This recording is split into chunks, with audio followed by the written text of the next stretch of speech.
예약 구매해놓고 기다리시는 분들도 있을 텐데요. 이번 시간에는 갤럭시 노트 8에 대해서 좀 자세히 살펴보려고 합니다. 이 제품을 처음, 그러니까 구형 폰을 사용하다가 이 폰을 처음 바꾸신 분도 있을 테고, 아니면은 이미 익숙한 갤럭시 스마트폰을 사용하다가 또 이쪽으로 오신 분들도 있을 거예요. 제 경우에는 이제 좀 익숙한 편인데, 제가 이 스마트폰에 대해서 조금 상세하게 리뷰를 한번 해보려고 합니다. 그래서 이 좀 궁금하고 좀 자세한 내용들을 잘 모르시는 분들도 이 영상을 보면은 설명을 보고 이해할 수 있도록 좀 자세히 찍어보려고 합니다. 먼저 외형을 좀 살펴보면 이전에 사용하고 있던 스마트폰이 갤럭시 S8 플러스를 사용하고 있었는데 이 스마트폰과 비교해 보면은 화면이 조금 더 끝부분이 조금 더 직각이 가까워졌고, 그리고 끝쪽 모서리 부분도 조금 더 각진 모습을 보여주고 있습니다. 물론 끝부분은 약간 둥글게 라운드가 들어가 있어요. 그렇지만 이제 전체적으로는 이제 약간 네모 반듯한, 약간 진짜 그 노트처럼 약간 그런 모습을 하고 있습니다. 화면은 18.5대 9 비율로 상당히 좀 넓게 돼 있어요. 그리고 일단 바뀐 부분을 보면은, 후면을 보면은 카메라가 두 개가 들어가 있습니다. 하나는 일반 화각이고 하나는 망원입니다. 그리고 지문 인식 센서는 뭐 화면에 들어간다 아니면 뒤에 중앙에 온다 이야기가 많았었는데, 결국에는 이렇게 같이 합쳐진 형태로 이전에 나왔던 스마트폰과 같은 형태를 하고 있습니다. 카메라만 두 개가 들어간 거죠. 그리고 플래시 위치도 조금 바뀌었습니다. 그리고 이 스마트폰도 무선 충전도 되고요. 그리고 아주 높은 등급의 방수 방진 기능을 지원합니다. IP68 등급 지원해서 샤워하면서 사용한다거나 물에 빠뜨린다거나 비 오는데 비를 맞으면서 사용하는 것 전혀 다 문제가 되지 않습니다. 화면 사이즈는 6.3인치가 사용됐고, QHD 플러스 슈퍼 아몰레드 LED 그 화면이 들어갔습니다. 그리고 카메라 같은 경우에는 이제 1200만 화소의 카메라가 각각 사용됐고, 전면 카메라는 800만 화소입니다. 둘 다 앞뒤 전부 다 OIS가 되고요. 그래서 손떨림을 상당히 많이 보정해주는 상태로 동영상이나 사진을 찍을 수 있습니다. 그래서 좀 손을 좀 흔든다 그러신 분들도 사진 찍었을 때 괜찮은 품질의 사진을 찍을 수 있어요. 메모리 같은 경우에는 노트 시리즈라 그런지 모르겠지만 6GB가 사용됐습니다. 이전에 나와있던 제가 구매했던 것도 갤럭시 S8 플러스 같은 경우도 128GB를 구매하면서 6GB의 메모리가 들어가 있는데, 사양만 본다면 이제 블랙하고 이제 거의 사양이 같아요. 근데 실제로 성능을 비교를 해보면은 노트 시리즈가 아무래도 뒤에 나와 있다 보니까 성능은 조금 더 좋게 나옵니다. 내장 메모리 같은 경우는 이 모델은 64GB 모델인데 최대 256GB까지 모델이 나와 있습니다. 마이크로 SD 슬롯 통해서는 256GB까지 확장이 가능해서 용량은 그렇게 문제되지는 않을 것 같아요. 64GB도 용량이 부족한 용량은 아니기 때문에 사진을 많이 찍는다거나 그러신 분들도 그렇게 사용할 수 있을 것 같아요. 배터리 테스트는 좀 더 해보긴 해봐야 될 것 같긴 한데, 이 내부에는 이제 3300mAh의 배터리가 들어가 있습니다. 고속 충전이 가능하고요. 단자 같은 경우는 이제 이건 다 동일합니다. S펜 들어가 있고, 네, 당연하겠지만은, 그리고 USB-C 타입의 단자가 들어가 있고, 오디오 단자가 아래쪽에 있습니다. 상당 부분, 이런 모양들은, 버튼이나 모양들은 이전에 나왔던 갤럭시 S8과 거의 같아요. 빅스비 버튼도 왼쪽에 존재하고 있고요. 빅스비 버튼, 그러니까 예전에 노트 7이죠. 정확히는 노트 FE가 나오면서, 그때는 빅스비가 사실 들어가긴 들어갔지만, 이제 음성인식이나 그런 부분들은 자세히 안 됐거든요. 근데, 어떻게 보면 이제 갤럭시 S8 플러스나 S8의 후속 버전으로 나온 노트 시리즈이기 때문에, 빅스비 버튼도 그대로 들어가 있고 그대로 사용할 수 있도록 되어 있습니다. 화면을 보면 상당히 넓은 비율로 화면이 들어가 있어요. 18.5대 9 비율로 들어가 있는데 이 화면을 적극적으로 활용할 수 있도록 인터페이스를 많이 바꿔놨습니다. 그래서 이 점은 상당히 좋게 보는데, 조금 바뀐 게 있어요. 아래쪽에 내비게이션 바가 있는데, 예를 들면 인터넷에 들어갔을 때 인터넷이 뜨고요. 보면 아래에 있는 내비게이션 바가 지금 사라지게 되는데, 밑에서 위로 올리면 이렇게 나타나죠. 근데 기다리면 또 사라집니다. 그래서 화면을 위아래로 좀 더 넓게 쓸 수가 있어요. 위아래로 스마트폰이 이렇게 화면이 긴데, 만약에 내비게이션 바가 이렇게 차지하고 있어서 공간을 많이 쓴다면 사실 위아래가 이렇게 넓은 게 별로 의미가 없어지는데, 이거는 내비게이션 바를 숨기거나 나타나게 해서 그 부분들을 좀 할 수 있도록 해놨어요. 예를 들면, 잠깐만요. 제 블로그로 좀 들어가고 있습니다. 제 블로그 들어갔다가 이렇게 무슨 뭐 이렇게 보다가 좀 더 넓게 볼 수 있죠. 근데 이게 내비게이션 바 계속 사라지는 게 좀 불편하다면 밑에서 위로 올리고 왼쪽에 있는 점을 두 번 눌러주면은 내비게이션 바가 고정이 됩니다. 갤럭시 S8 플러스를 썼을 때를 기준으로 보면 이쪽에 있는 앞에 있는 버튼 한 번만 누르면은 원래 숨겨지거나 나타나게 했었는데, 이게 가끔 잘못 누르다 보면 숨겨지고 어떨 때 누르면 나타나고 해서 불편해서 두 번 누르는 걸로 바뀐 것 같습니다. 네, 두 번 눌러서 고정한다거나, 네, 지금 이게 전환 버튼 눌렀네요. 밑에서 위로 해서 왼쪽에 있는 버튼 눌러서 고정하거나 아니면은 숨기기를 할 수가 있습니다. 지금 또 숨겨졌죠. 이렇게 사용할 수 있도록 바뀌었고, 그리고 또 괜찮은 점은 이전에도 됐던 거긴 하지만은, 예를 들면 유튜브에 들어갔을 때, 유튜브 들어갔을 때 소리를 좀 줄이겠습니다. 줄이고 화면이 지금 보면은 어떻게 보면은 18.5대 9 비율로 만들어진 영상은 그렇게 많지는 않습니다. 대부분 다 16대 9 비율로 영상이 만들어져 있는데, 그렇게 하다 보면 좌우가 이렇게 블랙바가 생깁니다. 이게 어떻게 보면 스마트폰은 이렇게 큰 화면을 가지고 있지만 그 화면을 다 쓸 수가 없는데, 그래서 이걸 좌우로 더 늘려주는 기능이 있습니다. 한번 터치하면은 이 부분 누르면은 화면을 맞춰서 자르기를 합니다. 그럼 위아래가 조금 잘리긴 하지만 화면을 더 넓고 가득 채운 화면으로 볼 수 있습니다. 그래서 생각보다 위아래가 그렇게 많이 잘려나가진 않습니다. 그래서 대신에 보는 화면은 확실히 더 넓어지죠. 지금 이것과 다시 줄인 것과 비교를 해보면, 네, 차이가 많이 나죠. 이렇게 하면 화면이 좀 작아졌는데, 이렇게 하면은 화면이 훨씬 더 크고 시원하게 보입니다. 그 화면 부분을 이런 식으로 좀 더 넓은 화면을 적극적으로 사용할 수 있도록 다른 앱들과 많이 좀 유튜브도 마찬가지고 다른 앱도 마찬가지고 좀 그런 활용할 수 있는 버튼들을 놓는 것들은 뭐 괜찮은 점인 것 같아요. S펜을 활용해 보려고 합니다. S펜 같은 경우에는 그전과 뭐 크게 달라진 건 없는데요. 그런데 몇 가지 바뀐 게 있죠. 이것도 뭐 설명드릴게요. 일단 뭐 펜을 한번 꺼내 보겠습니다. 펜을 꺼내면 이런 식으로 이제 메뉴 조작하는 게 나타나게 되고요. 그리고 펜은 그전에도 다 개선되긴 하지만 이제 거꾸로 집어넣어도 들어가지 않도록 됐습니다. 이제 그래서 넣고 싶어도 안 들어갑니다. 전혀 들어가지 않고요. 그러니까 이게 거꾸로 들어가는 부분 때문에 문제가 일으켜서 한번 크게 이슈가 된 적이 있었죠. 그런데 그런 부분들은 다 개선이 됐습니다. 여기서 한 가지 추가된 게 있다면 다른 부분들은 다 원래 있던 기능이긴 하고요. 번역기나 아니면 라이브 메시지를 활용할 수 있는데, 라이브 메시지를 선택하면은 제가 여기서 글을 쓰면은 그게 이제 그대로 기록이 돼요. 이게 아이폰에도 있던 기능이긴 한데요. 예를 들면은 뭐 네, 하트도 그리고 이렇게 많이 썼다고 해봅시다. 그러면은 이거를 그대로 기록할 수가 있어요. 완료를 하면은 이렇게 쭉쭉 돌아가면서 이게 움직이는 이미지로 기록이 됩니다. 이렇게 기록이 되면은 이 애니메이션을 이런 식으로 이렇게 글자 제가 쓴 속도 그대로 이렇게 다시 글을 쓰게 되는데, 이거를 문자 같은 거 보낼 때 뭐 클라우드에 첨부해서 보내도 되고 아니면 바로 보내도 되고 이렇게 해서 보내면은 상대방이 만약에 같은 스마트폰 쓴다거나 아니면 이걸 재현할 수 있는 스마트폰이라면은 이걸 그대로 볼 수가 있어요. 그러니까 그냥 노트에서 만약에 뭔가 이렇게 필기를 해서 이렇게 보내면 사실은 그거는 뭐 다른 거 손글씨로 해서 쓸 수 있는 거 얼마든지 많기 때문에, 근데 이런 걸 이용해서 좀 펜을 좀 더 적극적으로 사용할 수 있는 부분을 집어넣은 거죠.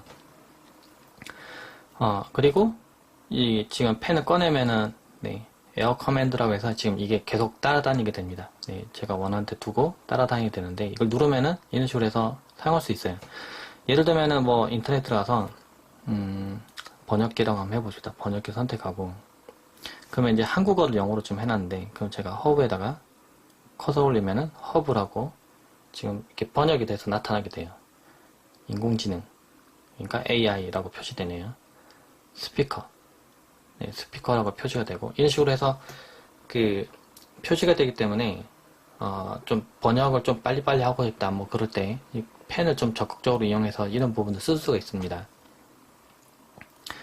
그리고 지금 이제는 이제 끈 상태로도 이제 노트가 가능하도록 됐습니다. 그래서 지금 화면이 꺼진 상태죠. 꺼진 상태인데 펜을 꺼내면은 꺼진 상태로 이제 기록하라고 지금 화면에 지금 검은 상태로 나타납니다. 그러면 이제 위에다 글을 쓰면은 안녕하세요. 일부러 이거 배경을 검게 한 것 같아요. 그러니까 좀 펜만 그냥 꺼내는 상황이라고 하면은 약간 좀 빠르게 뭐 메모를 해야 된다거나 아니면은 뭐 다른 사람의 눈치를 보면서 뭐 메모를 한다거나 그런 경우도 생길 수 있기 때문에 그런 경우에 맞게 메모하도록 이제 검은색 배경으로 된 것 같습니다. 근데 지금 이렇게 메모를 하고 만약 노트 앱으로 저장을 선택하면은 예를 들면 노트에 들어가 봅시다. 모드 노트 보기 들어가 보면 제가 입력한 걸 보면은 다시 이제 하얀색 배경에 지금 밝았으면 잘 안 보였을 것 같은데 하얀색 배경에 지금 검은색으로 다시 이제 필게 돼 있는 게 확인이 돼요. 그쵸? 아이고 편집해서 이것이 이러면은 또 추가 입력이 가능하고요. 그래서 제가 보면 아까 검은색 배경이었지만은 실제로는 이제 하얀색 배경에 검은색 글자를 쓴 거죠. 근데 이걸 이제 노트에 기록해서 쓸 수 있습니다. 아버지 같은 경우는 이제 항상 노트에다가 직접 볼펜으로 이제 직접 쓰시고 하셨었는데 어느 순간 노트를 쓰시고 난 뒤로는 이제 무조건 S펜으로 해서 다 기록을 하시더라고요. 이게 편하다고 하셔서 노트를 한번 해보니까 그 기록이 너무 편해서 그렇게 쓰시는데 이 펜을 많이 활용하시는 분들이라면 이게 훨씬 좋을 것 같아요. 이게 아무래도 좀 섬세하게 입력되기도 하고 보면 이 소리가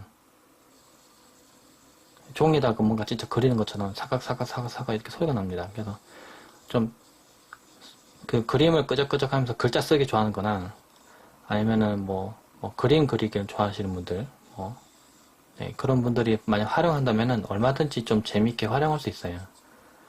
그래서 아무래도 노트 시리즈를 좀 생각하시는 분들이라면은 큰 스마트폰이 필요해서 하시는 분들도 있겠지만은 이런 식으로 S펜이 필요해서 쓰시는 분들도 많이 있을 겁니다. 그래서 펜을 좀 적절로 쓰시는 분들은 써볼만 한 것 같습니다. 카메라 기능도 살펴볼 텐데요. 보면은 후면에 있는 카메라가 하나는 일반 화각이고 하나는 망원 화각입니다. 화각이 더 넓어졌다고 하긴 하는데 막상 비교해보면은 갤럭시 S8 플러스와 거의 화각은 같아요. 실행시켰을 때 화면이 이렇게 좀 좁은 편인데 보면은 위쪽에 전체 화면 하는 버튼이 생겼습니다. 이 버튼 누르면은 이렇게 전체 화면으로 보면서 사진 찍을 수가 있고요. 그러니까 사진 설정해 놓은 해상도하고 별개로 화면을 확대해서 사진 찍을 수 있도록 되어 있습니다. 그래서 실제로 설정에 들어가 보면은 사진 크기가 지금 보면 4:3 비율로 되어 있긴 한데요. 4:3으로 하면 그전에는 좁게 이렇게 나왔었죠. 근데 이제 전체 화면으로 보면은 이렇게 위아래로 좀 넓게 보면서 사진을 찍을 수가 있습니다. 물론 사진을 그 전에 이렇게 밑에서 위로 밀면 사진을 회전한다거나 다른 부분들 다 동일하고요. 사진 버튼 이용해서 이렇게 확대 축소되는 부분도 동일합니다. 근데 듀얼 카메라가 사용돼서 보면은 밀면은 여기서 보면은 2배 이렇게 하면서 숫자가 이렇게 2.0으로 했다가 숫자가 쭉 올라가게 되는데요. 그래서 10배까지 확대가 됩니다. 근데 잘 보면은 그러니까 2.0에서 카메라가 이렇게 원래 처음에 일반 화각으로 찍고 있다가 망원으로 전환이 딱 됩니다. 근데 전환되면서 왔다 갔다 할 때 이게 약간 끊김이 생길 수도 있는데 카메라가 전환되기 때문에. 근데 잘 해보면은 카메라 전환되는 느낌 없이 아주 빠르게 부드럽게 왔다 갔다 합니다. 근데 확대 축소할 때 이 부분이 부드럽게 왔다 갔다 하는 점은 상당히 괜찮고요.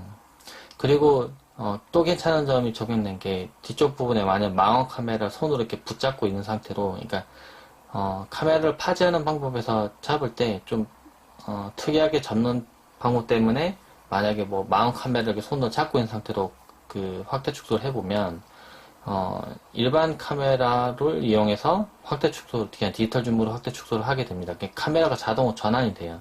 그래서 실수로 카메라를 막고 사진을 촬영하더라도 촬영 결과물에는 문제가 없도록 찍을 수 있도록 그렇게 되는 기능도 추가되어 있습니다. 그리고 아이폰하고는 반대로 표시가 됩니다. 곱하기 2로 표시되는데 이걸 눌러야지만 지금 표시가 되고요. 그러니까 바뀔 액션에 대한 버튼으로 표시가 되어 있습니다. 곱하기 2 하면 지금 이걸 눌러야 2배가 된다 뜻이고요.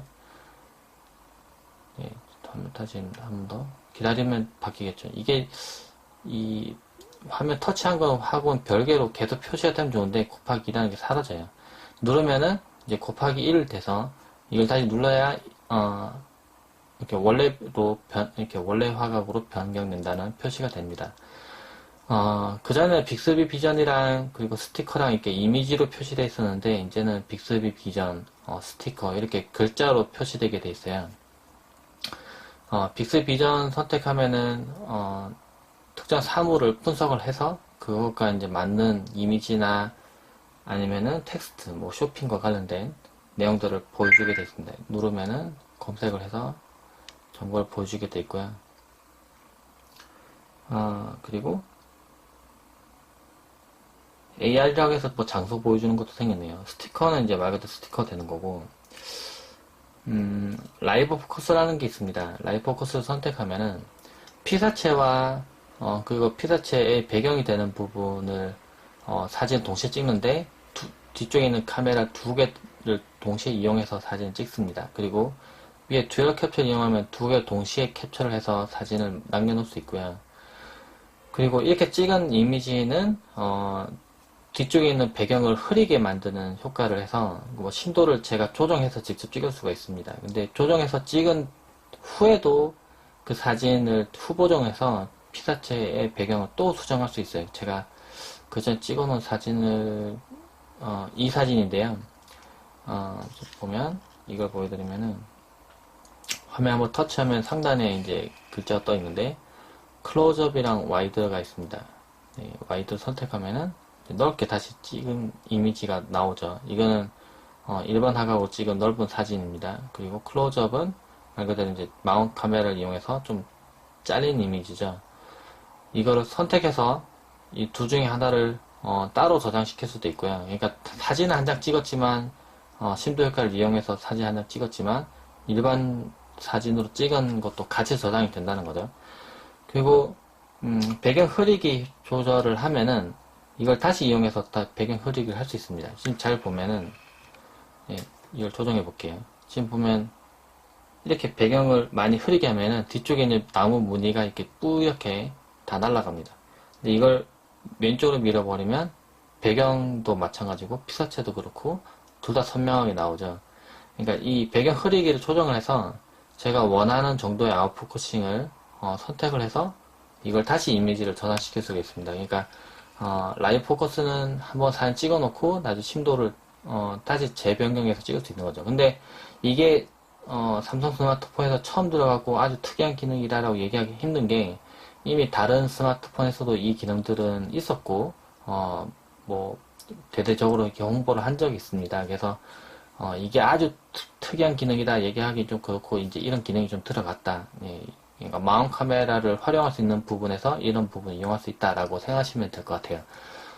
사실은 제가 개인적으로 좀 바라는 거는 마운트 카메라가 아니라 광각 카메라가 들어갔으면은 좀 더 넓게 찍을 수 있고 좋지 않았을까라는 생각 드는데 삼성 같은 경우에는 이제 그 아이폰이나 아니면은 뭐 그전 나왔던 다른 스마트폰에서 나왔던 것처럼 마운트 카메라를 집어넣어서 이제 그 부분을 뭐 인물 촬영 쪽에 조금 더 집중한 약간 그런 느낌으로 사용할 수 있도록 했습니다. 그래서 그 부분은 참고하시면 좋을 것 같습니다. 그리고 참고로 라이브 포커스 한 상태에서는 동영상을 찍을 수가 없고요. 동영상 찍으면 일반 동영상으로 변환이 됩니다. 그리고 역시 마찬가지로 왼쪽에서 밀면은 모드가 뜨고요. 그리고 오른쪽에서 밀면은 필터가 뜹니다. 프로 모드에서는 역시 마찬가지로 ISO나 뭐 조리개 값, 그리고 조리개 값은 이제 그 셔터 스피드를 약간 조정하게끔 되어 있는데 셔터 스피드네요. 조리개가 아니라. 그러니까 모양은 조리개처럼 되어 있긴 한데 셔터 스피드를 조정해서 약간 조리개 효과처럼 되어 있습니다. 물론 이게 카메라에는 조리개가 없습니다. 그래서 ISO나 조리개 값, 셔터 스피드 값을 조정해서 그 카메라의 전문가 모드 이용할 수 있도록 되어 있고요. 그 외에도 뭐 AF도 되게 세밀하게 좀 되네요. 이렇게 해서, 보니까 이게 그 피크 기능도 추가되어 있네요. 이렇게 보니까 피크에서 내가 어느 부분에 정확히 초점 맞았는지 확인하는 부분도 있고, 전문가 모드는 진짜 좀 전문가 모드스럽게 변경이 됐습니다. 카메라는 이 정도로 알아두시면 될 것 같습니다. 네트워크 속도도 측정을 한번 해봤는데요. 뭐 네트워크 속도는 엄청나게 잘 나오네요. 보니까 와이파이 속도 측정을 해봤을 때 제가 061은 조금 좋은 걸 사용하고 있긴 하지만은 원래 회사는 1GBps고요. 보면 다운로드가 597Mbps가 뜨고 업로드는 432Mbps가 뜨네요. 그래서 확실히 제가 측정해봤던 스마트폰 중에서는 네트워크 속도는 제일 빠릅니다. 예, 그래서 그 뭔가 대용량 파일을 뭐 다운로드 한다거나 했을 때 이렇게 활용하면은 상당히 빠를 것 같아요. 응답 속도 같은 경우는 뭐 그 스마트폰에서도 크게 뭐 달라지진 않겠지만은 최대 다운로드 속도나 업로드 속도가 이렇게 빨라졌기 때문에 좀 빠르게 업로드 하는 경우에는 많이 활용이 될 수 있을 것 같아요. 네, 방수 기능은 완전하게 지원하는데요. 보면은 물속에 들어간 상태로는 터치가 잘 안됩니다. 이건 당연히 어쩔 수가 없는데요. 네, 어쩔 수가 없는데 물속에서도 정상적으로 동작하는 게 이제 펜입니다. 네, 펜을 이용해서 만약에 뭐 기록한다거나 했을 때 네, 터치를 하고 만약에 노트 작성을 누르고 그 다음에 불러와서 이제 그 편집 만약에 한다고 하면은 네, 물속에서도 펜은 잘 써집니다. 네. 보면 이거는 시연하는 곳에서도 많이 이렇게 나와 있긴 한데 물이 막 흐른 상태에서도 펜 입력은 문제없이 잘 됩니다. 이게 펜 속에 그러니까 완전히 물 속에 들어간 상태로도 서로 필기하면서 이렇게 뭐 내용을 서로 설명한다거나 하는 건 다 가능하다는 거죠. 네, 물 속에서도 다 진짜 잘 써집니다. 그러니까 물 속에서 만약에 뭐 작업을 한다거나 웹서핑을 한다고 했을 때는 펜을 이용하면은 다 완전히 가능하다는 거죠. 예. 물 속에서 이제 지문인식 같은 것도 다 안 되거든요. 네, 지문인식도 전부 다 잘 안 되는데 펜은 그대로 이용할 수 있기 때문에 이 부분을 활용해서 뭔가 해야 된다면은 뭐 유용하게 사용할 수 있고, 만약 수영장 같은 데서 만약에 뭔가 급하게 뭐 전화가 왔다거나 뭐 물이 튀어서 뭔가 좀 잘 안 된다거나 그럴 때는 이제 펜을 꺼내서 쓸 수 있기 때문에 놔둬 두시면 좋을 것 같습니다. 빅스비 기능도 쓸만합니다. 왼쪽에는 이제 빅스비를 활용할 수 있는 버튼이 있고요. 볼륨 조정기 밑에 있는 버튼 누르면 빅스비로 전환이 됩니다.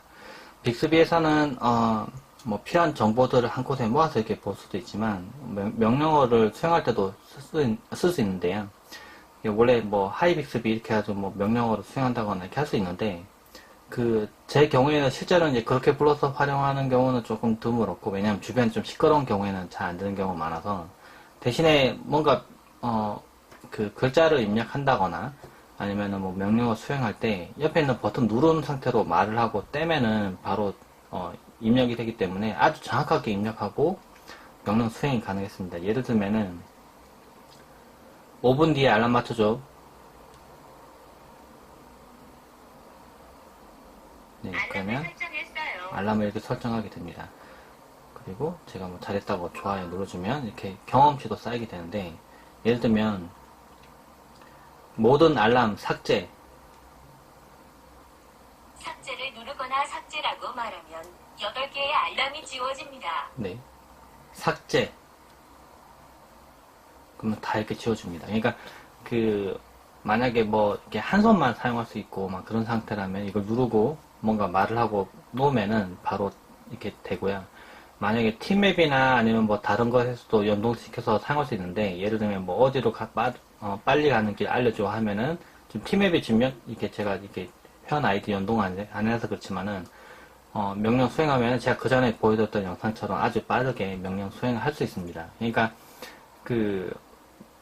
좀 복잡하게 말을 해도 뭔가 앱을 띄우고 이거를 뭐 명령을 집어넣고 그거가 연동되는 다른 뭐 명령을 수행한다거나 그런 게 가능해요. 그래서 물론 이게 빅스비가 계속 진화를 하고 있습니다. 그래서 제가 그 전에 빅스비 영상을 찍어놓고 그게 영상 공개하기 전에 바로 업데이트 돼서 또 그게 해결되고 그런 걸 봤었는데요. 그러니까 문제가 빅스비 하면서 좀 뭔가 불편한 부분들을 계속 그 피드백을 받게 돼 있고, 만약 그 부분 피드백을 계속 하면은 그 내용이 바뀌어요.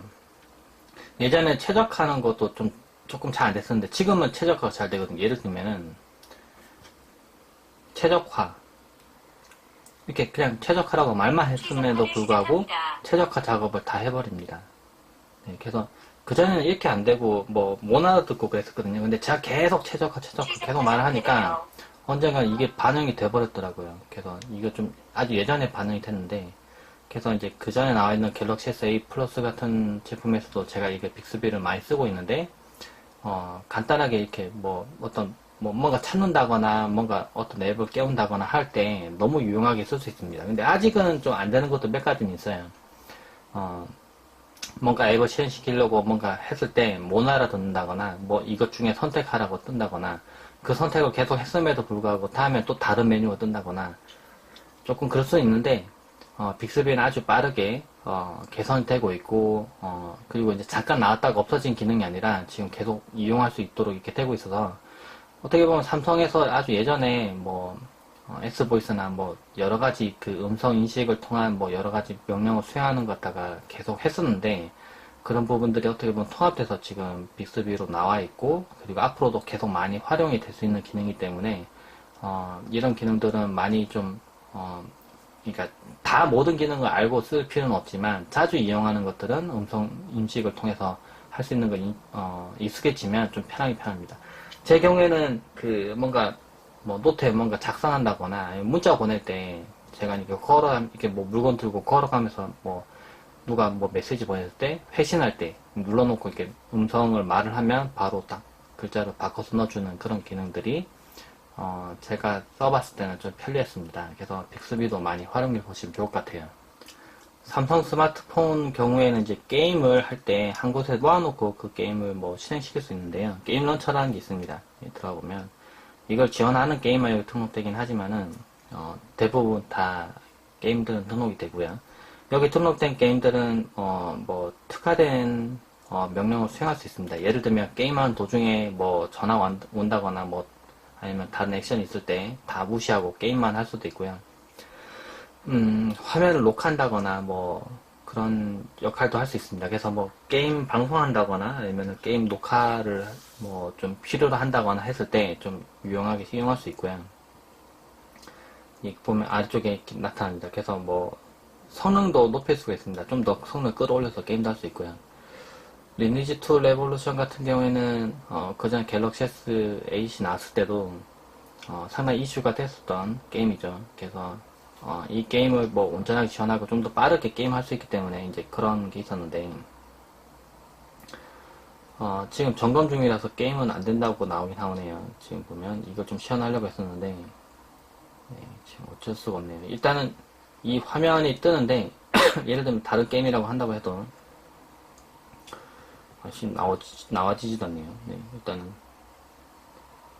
네, 지금 한번 나오겠습니다. 이 게임, 다른 게임들도 많은데 이 게임들을 할 때 좀 더 재밌게 즐길 수 있는 방법이 있습니다. 제 경우에는 갤럭시 S8 플러스를 구매하면서 삼성 덱스를 받았었는데 상품으로 줬었죠. 삼성 덱스를 갤럭시 S8 플러스에서 쓸 수 있지만 갤럭시 S8에서도 쓸 수 있고요. 근데 노트 8에서도 사용이 가능합니다. 그래서 연결시키면은 화면을 PC 화면처럼 쓸 수가 있고요. 물론 PC처럼 쓸 수 있다는 거지 PC가 되는 건 아닙니다. 대신에 이제 키보드 마우스 연결시키면 그대로 활용할 수 있고, 스마트폰에서 사용할 수 있는 앱들을 실행시켰을 때 이게 창 모드로 해서 띄워서 사용할 수가 있습니다. 그래서 약간 PC 비슷하게 띄워서 볼 수 있다는 거죠. 게임도 이렇게 실행시키면은 게임도 이렇게 나타나게 되고, 아까 리니지 레볼루션을 실행시키면은 이런 식으로 해서 창 모드로 뜹니다. 이게 물론 점검 중이라서 지금 넘어가진 않겠죠. 근데 이어서 다른 게임도 이렇게 선택하면은 게임도 다 창으로 띄울 수 있어요. 이거는 네, 지금 이것도 뜨네요. 뜨고 네, 이게 점검 중이라 떠서 이런 식으로 아까 떴던 화면 그대로 볼 수 있고요. 이 와중에도 유튜브를 이용해서 이런 식으로 또 볼 수 있고, 네, 이렇게 볼 수도 있고요. 그래서 이게 창으로 띄울 수 있기 때문에 스마트폰에 어떻게 보면 사양을 좀 더 거의 100%로 이용할 수가 있습니다. 그래서 뭐 작업을 동시에 이용할 수 있죠. 뭔가 그러니까 웹서핑을 하면서 이쪽에서 문서 작업한다거나 그런 식으로 활용할 수 있고요. 그러니까 스마트폰에서 뭐 화면 분할하고 뭐 하는 것들 뭐 여러 가지 기능들 땡이 되지만 화면이 좁아서 이제 할 수 있는 그 부분이 좀 좁아지는데 그 삼성 덱스에서는 이제 그 PC나 아니면 TV 화면처럼 큰 화면을 이용해서 이런 부분도 이용할 수가 있습니다. 그래서 삼성 덱스가 있는 분들 그 전에 삼성 덱스가 있어서 이제 뭐 예를 들면 노트 에이스로 바꿔서 활용할 수 있을까라 걱정했던 분들은 뭐 계속 이게 앞으로 나올 폰들은 아마 다 될지는 모르겠지만 될 거라고 생각은 됩니다. 이게 그 어떻게 보면 갤럭시 S8 전에 나왔던 스마트폰은 안 됩니다. 예를 들면 노트 7 같은 경우도 안 되거든요. 연결 안 되는데 이제 그 이후에 나온 폰들은 지금은 이제 다 되기 때문에 이것도 활용을 잘 해보면은 좋을 것 같습니다.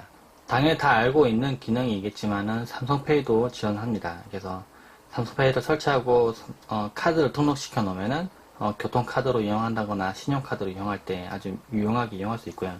지금 이쪽에는 지금 연결 안 해놨기 때문에 제가 연결된 것을 설명하면은 이게 삼성페이가 되면 밑에서 이렇게 카드 모양처럼 이렇게 보입니다. 이게 밑에서 위로 밀면은 카드가 나타나게 되고 지문 인식이나 아니면 홍채 인식을 뭐 통해서 아니면 비밀번호 직접 입력해도 상관없고요. 그러면 인증이 되게 되고 그 다음에 이제 단말기에 가져가서 이렇게 터치만 하면 바로 결제가 됩니다. 교통카드로 저는 상당히 유용하게 쓰고 있고요. 그래서 이제 요즘은 이제 스마트폰으로 결제하는 분들 많아서 지하철에서 지나갈 때 보면 이제 지갑을 꺼내는 대신에 바로 스마트폰을 바로 터치하고 지나가는 분들 많죠. 그리고 이제 편의점이나 아니면 식당 같은 데서도 삼성페이를 이용할 때 편리하기 때문에 그전에 지갑을 꺼내고 했었지만 이제 그럴 필요 없이 스마트폰 보고 있다가 내가 결제할게 그냥 밑에서 위로 이렇게 밀고 이렇게 뒤쪽에 이제 지문 인식하는 분이 있으니까 이렇게 손가락을 위로 올려서 이 부분이 근데 좀 아래로 내려왔으면 진짜 좋았을 텐데 어쨌든 위에 있으니까 터치를 하고 지문 인식을 하고 난 다음에 바로 이렇게 건네주면은 단말기가 이제 안쪽에 있는 경우에는 이제 직원이 직접 받아서 이제 안에서 결제를 하죠. 안 그럼 눈에 보이는 곳에 단말기가 이렇게 꺼내져 있다면 직접 이렇게 태그를 해도 되고요. 그래서 당연하겠지만은 삼성페이가 편한 분들은 삼성폰이 편할 거고요. 뭐 지금 나와 있는 다른 스마트폰 LG페이나 뭐 애플도 뭐 들어온다고 하는데 그 편리한 결제 시스템 때문에 스마트폰 쓰는 경우도 많습니다. 그래서 이제 그런 부분들을 활용이 익숙하신 분들은 이것도 한번 써보시면 좋을 것 같아요. 지금 노트 8 같은 경우에는 지금 이 제품은 SKT 제품이긴 한데 사전 예약이나 사은품 신청 같은 경우에는 이제 9월 7일부터 9월 14일까지 가능하고요. 그 예약자 사전 개통은 9월 15일부터 9월 20일까지입니다. 그리고 일반 판매는 9월 21일부터 시작을 하고요. 사은품에 대해서 이제 관심 많을 텐데 9월 7일부터 9월 14일까지 이제 사전 예약을 통해서 고객이 이제 사은품을 신청할 수 있는데 노트 8 뭐 256GB는 이제 택 1로 해서 이제 AKG 블루투스 스피커나 아니면 네모닉 프린터 둘 중에 한 가지 선택할 수가 있고요. 그 외에도 이제 이건 64GB 모델인데 이 경우에도 이제 정품 액세서리 10만원 이제 할인 쿠폰이 들어갑니다. 그래서 삼성에서 이제 나와 있는 뭐 이제 그 VR 기기나 아니면은 뭐 여러 가지 뭐 케이스나 여러 가지 있는데 정품으로 구매하면은 비싸요. 생각보다 가격이 비싼데 10만원 할인 쿠폰이기 때문에 좀 더 저렴하게 구매가 가능합니다. 그 노트 8 공통으로 이제 삼성 디스플레이 이제 파손됐을 때 디스플레이가 파손됐을 때 50% 보험이 되는 거를 좀 해주고 있고요. 9월 30일까지 개통 고객에게 한해서 제공합니다. 그 유튜브 레드 3개월 이용권을 이제 제공하고 있고요. 그리고 일반 고객 같은 경우에도 사은품 신청이 가능한데 이제 5만원 할인 쿠폰이 적용이 됩니다. 그래서 이제 9월 21일부터 10월 31일까지 신청하고 하신 분들한테 이제 5만원 할인 쿠폰이 들어가고요. 그러니까 일찍 사전 예약을 해서 구매하면 이제 10만원 할인 쿠폰이 되기 때문에 이제 조금 더 저렴하게 구매가 가능하다는 거죠. 이게 할인 쿠폰이 받아지기 때문에. 근데 일반 고객을 하면은 이제 조금 그 혜택이 조금 줄어들긴 합니다. 네, 그 부분은 참고하시면 좋을 것 같고요. 저도 나중에 노트 8을 구매하고 이제 좀 더 자세하게 설명하게 될 텐데, 그 추후에도 이제 좀 자세한 리뷰들을 좀 많이 올려보도록 하겠습니다. 네, 궁금하신 점은 댓글 통해서 남겨주시고요. 블로그에도 글을 따로 올려놓을 테니까 참고하시기 바랍니다. 네, 고맙습니다.